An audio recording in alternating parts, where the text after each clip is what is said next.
নাসিদ ভাই, আমি শুধু জানতে চাচ্ছিলাম যে এখন নাকি লিজ হোল্ড প্রপার্টি নিয়ে একটা নতুন রিফর্ম, একটা নতুন ল হয়েছে যে প্রত্যেকটা লিজ হোল্ড প্রপার্টি নাকি এক্সচেঞ্জ করতে গেলে 990 ইয়ার্স করে দিবে। এই ব্যাপারে একটু বলবেন আমাদের কিছু? প্রসেসটা কিন্তু ইজি হচ্ছে। Leasehold and freehold reform act 24 নামে এটা অ্যাক্ট হয়ে গেছে, মানে কি এটা এখন আর বিল নেই। ফ্রি হোল্ডারদের কিন্তু নো বলার কোনো রাইট থাকতেছে না। মজার জিনিসটা দেখেন, এখানে সব জিনিসগুলো বলে দেওয়া আছে কি কি হয়েছে। আমাদের কলার আছে লাইভে, আমরা কলারকে নিয়ে কলার নিয়ে নিই। দর্শক আসসালামু আলাইকুম। জি, আসসালামু আলাইকুম। ওয়ালাইকুম আসসালাম নাসিদ ভাই, থ্যাংক ইউ একটা সুন্দর অনুষ্ঠানে পড় দেওয়ার জন্য। নাসিদ ভাই, আমি শুধু জানতে চাচ্ছিলাম যে এখন নাকি লিজ হোল্ড প্রপার্টি নিয়ে একটা নতুন রিফর্ম, একটা নতুন ল হয়েছে যে প্রত্যেকটা লিজ হোল্ড প্রপার্টি নাকি এক্সচেঞ্জ করতে গেলে 990 ইয়ার্স করে দিবে। এই ব্যাপারে একটু বলবেন আমাদের কিছু?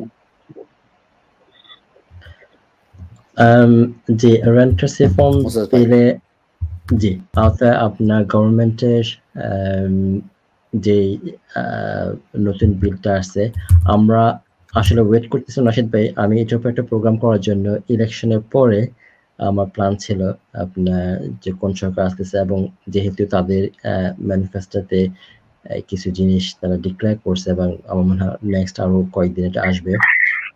তো এইটুকু ভাই এই মুহূর্তে আপনাকে বলতে পারি সেটা হলো যে আপনার এই প্রসেসটা কিন্তু ইজি হচ্ছে। তো আপনার যারা লিজ হোল্ডার আছেন তাদের লিজ এক্সটেনশনের জন্য আগে যেটা করতে হতো, আপনার সেলারের কাছ থেকে সেকশন 42 আওতায় আপনাকে তার কাছ থেকে নোটিশ নিতে হতো এটা এক্সটেনশন করার জন্য।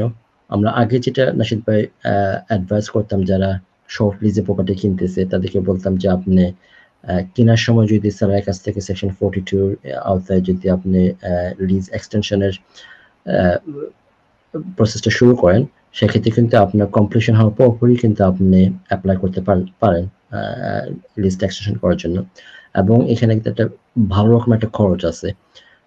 এটা ভ্যালুয়েশন হয় যে লিজ এক্সটেনশনের পরে প্রপার্টি ভ্যালুর উপর নির্ভর করে একটা ভ্যালুয়েশন, এবং ভ্যালুয়েশনের একটা বিগ অঙ্কের খরচ কিন্তু তখন আপনার ভ্যালুয়েশন অনুযায়ী একটা বিগ অ্যামাউন্টের খরচ কিন্তু আপনার বায়ারকে দিতে হয় এক্সটেনশন করার জন্য।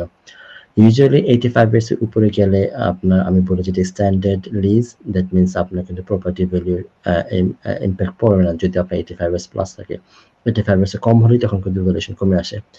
তো এখন লিজ হোল্ডারদের স্বার্থ প্রোটেক্ট করার জন্য কিন্তু গভর্নমেন্ট এটা অনেকদিন ধরে বলে আসতেছিল, স্পেশালি মাইকেল গোভ কিন্তু এটার ব্যাপারে ভালোই অ্যাক্টিভ ছিলেন যে লিজ হোল্ডারদের পক্ষে যেতে কাজ করে। তো ফ্রি হোল্ডারদের কিন্তু নো বলার কোনো রাইট থাকতেছে না। আপনার অ্যাজ এ লিজ হোল্ডার হিসেবে যদি আপনি ফ্রি হোল্ডার কাছ থেকে চান যে আপনি লিজ বাড়াবেন, সেক্ষেত্রে ফ্রি হোল্ডার দিতে বাধ্য। এবং যে নতুন নিয়মের আওতায় এটা কিন্তু আপনার খরচও কিন্তু অনেক কমে আসতেছে, যেহেতু এখানে স্টেশনারি কিছু খরচ আছে। আলটিমেটলি আগের মতো যে খরচটা কিন্তু দেওয়া লাগবে না। আমার সোফার আমি যেটুকু প্রিপারেশন নিতেছি এই টপিক্স একটা প্রোগ্রাম করার জন্য নেক্সট মান্থে, আমি আসলে বলতে পারি যে ভাই যদি আপনি আগামী ইলেকশনের পরে যদি আমাদের অনুষ্ঠানটা দেখেন, আমার স্কেজুলে আসলে এটা আছে এটার উপর একটা প্রোগ্রাম করার জন্য। আমার মনে হয় মোর আপনি স্পেসিফিক ইনফরমেশন পাবেন ইনশাল্লাহ। বা এটা আপনার লিজ হোল্ডারদের জন্য কিন্তু পজিটিভ নিউজ, যেটা আপনার খরচ কম আসতেছে এবং আপনি খুব কুইকলি আপনি লিজ এক্সটেনশন করতে পারবেন। আমি লেটেস্ট ইনফরমেশনটা আমার কাছে এই মুহূর্তে অ্যাভেলেবেল নাই যে আপনার খরচগুলো কোন কোন ভাগে ভাগ করা হইতেছে বা কি কি এডিশনাল ফিচার দর্শক আপনারা দেখেন। প্রথমেই আমি কি দুটো জায়গায় যেতে বলবো, এটা গভর্নমেন্ট ইউকেন, এটা পার্লামেন্টে যাব, যেহেতু এটা আইন। আমরা পার্লামেন্ট থেকে দেখে নেই যে leasehold and freehold reform act 24 নামে এটা অ্যাক্ট হয়ে গেছে, মানে কি এটা এখন আর বিল নেই। এটা কবে? 4 জুন 10:38 এটা হয়েছে। মজার জিনিসটা দেখেন, এখানে সব জিনিসগুলো বলে দেওয়া আছে কি কি হয়েছে। এটা first reading, second reading, common stage, report stage, third reading হয়েছে, হাউস অফ কমন্সে, হাউস অফ লর্ডসে হয়েছে, ফাইনাল হয়ে রয়্যাল অ্যাসেন্ট পেয়ে এটা আইন হয়ে গিয়েছে। সুতরাং এটা এখন বিল পর্যায়ে নেই, অ্যাক্ট পর্যায়ে চলে আসছে। এক পর্যায়ে চলে গেলে কি হয়? এক পর্যায়ে চলে গেলে এই বিষয়টা হয়। তখন সরকারি এই ওয়েবসাইটে কি দেওয়া আছে? Land lease holder and free holder reform act 2024 এই জিনিসটা দেওয়া আছে, সেকশন বাই সেকশন এখানে দিয়ে দেওয়া আছে। আমি মাত্র খুঁজে বের করেছি, যার ফলে এখানে আমি ডিটেল কিন্তু দেখতে পারিনি। আমি মুস্তাফিজ ভাইয়ের সাথে কণ্ঠ মিলিয়ে বলবো আমরা এটার জন্য একটা অনুষ্ঠান করব এবং এটা সম্ভাব্য কি কি খরচ আছে, এটার সময়সীমা কি আছে, বর্ধিত কিভাবে করেছে, আমরা সেই সব বিষয়ের দিকে লক্ষ্য রাখবো এবং সেই জিনিসটা আমরা এখানে বলে দিতে পারবো।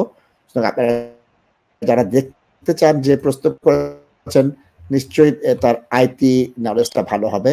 লিজার and free holder reform act 2024, এটা যদি একটু চক্ষু বুলাম তাহলে কিন্তু আপনি নিজে আমাদের অনুষ্ঠান দেখার আগে জিনিসটা দেখে নিতে পারেন, বুঝে নিতে পারেন। তো অবশ্যই মুস্তাফিজ ভাইয়ের কথা অনুযায়ী আমরা একটা অনুষ্ঠান করবো এর উপরে ইনশাআল্লাহ। Are you a first-time property buyer? Are you a homeowner looking to raise funds from your property? Are you looking for better mortgage deals? Look no further. Binaco Financial Services is the answer. From residential mortgage to commercial mortgage, Islamic mortgage, or limited company mortgage, we provide mortgage services that best suit your needs. Let us help you to find the right mortgage for you. Call us today on 0208-050-2478 for a better future awaits you. Binaco Financial Services Limited is directly authorized and regulated by the Financial Conduct Authority.